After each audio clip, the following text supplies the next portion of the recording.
मुलाला जास्त तर लेकीला कमी गुण. पुण्यात पित्याने 9 वर्षीय मुलीचा घेतला जीव.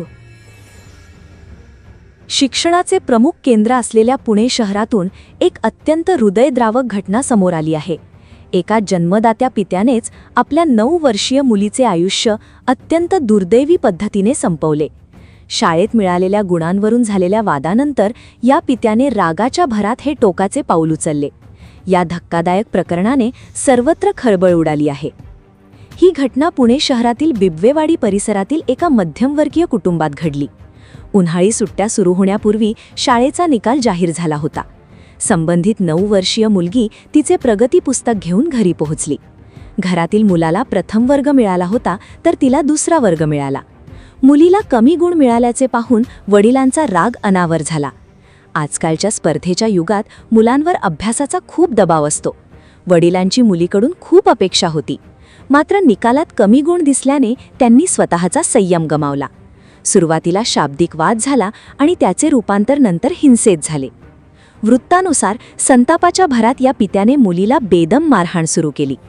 ही मारहाण इतकी भयंकर होती की चिमुरडीला गंभीर दुखापत झाली. तिचे डोके भिंतीवर आदळून आणि घरातील वस्तूंचा वापर करून तिला गंभीर जखमी करण्यात आले, ज्यामध्ये तिचा निष्पाप जीव गेला. घटनेच्या वेळी घरात इतर कुणी होते का याचा पोलीस अधिक शोध घेत आहेत. रक्ताच्या थारोळ्यात पडलेल्या चिमुरडीला पाहून परिसरातील नागरिकांनी मोठी हळहळ व्यक्त केली. माहिती मिळताच स्थानिक पोलीस तातडीने घटनास्थळी पोहोचले. जखमी मुलीला तात्काळ रुग्णालयात नेण्यात आले, परंतु डॉक्टरांनी तिला मृत घोषित केले. पोलिसांनी लगेच पंचनामा करत कारवाई केली आणि आरोपी पित्याला बेड्या ठोकल्या.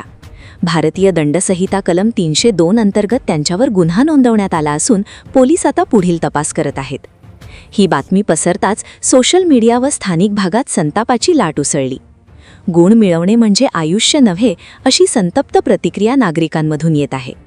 शेजाऱ्यांनुसार हे वडील याआधीही अभ्यासावरून कडक शिस्त लावत असत, पण ते इतके भयंकर पाऊल उचलतील हे कुणालाच वाटले नव्हते.